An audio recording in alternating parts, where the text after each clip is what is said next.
Beautification పేరుతో KCR TRS ప్రభుత్వం కూడా కార్పొరేషన్ ఏర్పాటు చేయడం జరిగింది.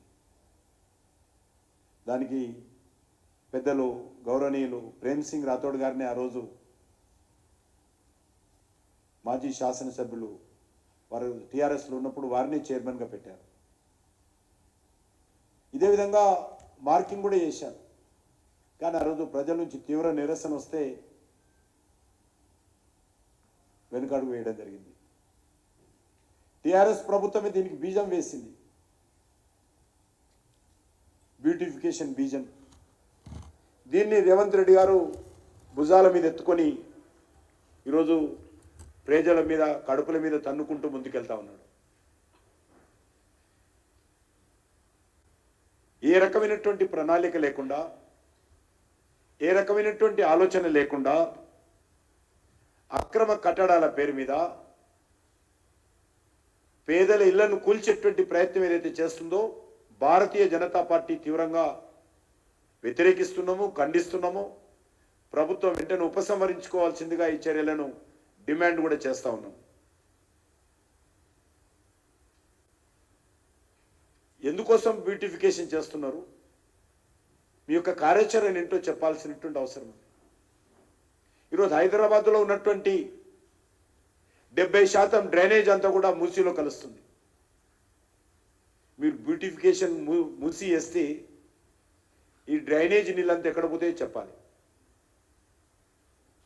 డ్రైనేజ్ సమస్య పరిష్కారం చేయకుండా, స్టామ్ వాటర్ సమస్య పరిష్కారం చేయకుండా ఈరోజు 1,50,000 కోట్లతో మూసీ బ్యూటిఫికేషన్ పేరుతో మీరు చేస్తున్నటువంటి చర్యలు ఏవైతున్నాయో అనాలోచితమైనటువంటి చర్యలు. ఇప్పుడు డ్రైనేజ్ సిస్టమ్ అంతా కూడా మూసీలో కలిపారు. అక్కడ మనము చేవెళ్ళ నుంచి మొదలు పెడితే, గండిపేట నుంచి మొదలు పెడితే మన యొక్క హయత్ నగర్ వరకు కూడా అన్ని రకాల డ్రైనేజీ వ్యవస్థ అంతా కూడా మూసీలో కలిపారు.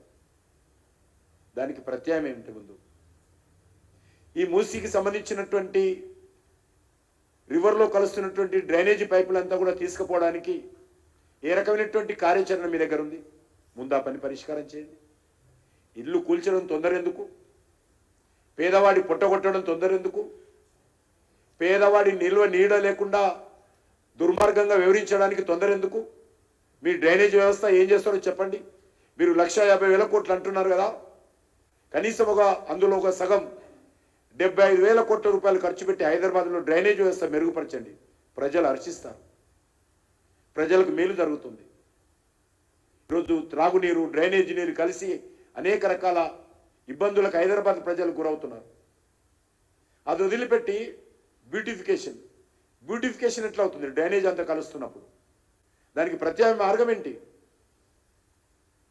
ఈ ప్రభుత్వము ఆలోచన చేయాల్సిన అవసరం ఉంది. మీరు 1,50,000 కోట్లు అంటున్నారు కదా, మరి ఈరోజు వర్షపు నీరు కాలువలు పూర్తిగా మూసుకుపోయాయి, సిల్ట్తో క్లోజ్ అయిపోయి హైదరాబాదు. చిన్నపాటి వర్షానికి హైదరాబాద్లో ఇళ్లకి నీళ్ళు వస్తూ ఉన్నాయి. దానికి పరిష్కారం చూపిస్తారా? ఏది అవసరం ఉందో అడుగుతా ఉన్నాను. మీరు తేవాలనుకుంటున్నటువంటి అప్పు 1,50,000 కోట్ల అప్పు, మీరు సుందరీకరణ చేయాలనుకుంటున్నటువంటి మూసీ రివర్ మీద పెట్టేటువంటి ఖర్చు, హైదరాబాద్ నగరాన్ని కనీసం డ్రైనేజ్ మీద, స్టామ్ వాటర్ లైన్ల మీద మీకు చిత్తశుద్ధి ఉంటే అది ముందు చేయండి, తర్వాత బ్యూటిఫికేషన్ చేయండి. బ్యూటిఫికేషన్ కూడా చేయాలనుకుంటే మీరు 2 సైడ్లో రిటైనింగ్ వాల్ కట్టండి. అంతేకాని రిటైనింగ్ వాల్ కట్టడం ద్వారా బ్యూటిఫికేషన్ చేయొచ్చు. ఎవరు కట్టుకున్నారు ఇండ్లు? ఎప్పుడు కట్టుకున్నారు? నిన్న మొన్న కట్టుకున్నారా? మీ కాంగ్రెస్ పార్టీ అధికారంలో ఉన్నప్పుడే కట్టుకున్నారు. అంజయ్య గారు, లేకపోతే భవన వెంకట్రామ్ గారు, విజయభాస్కర్ రెడ్డి గారు, ఆ తర్వాత చంద్రబాబు నాయుడు గారు, లేకపోతే ఆ తర్వాత వచ్చినటువంటి రాజశేఖర రెడ్డి గారి హయాంలోనే ఇవన్నీ నిర్మాణాలు జరిగాయి.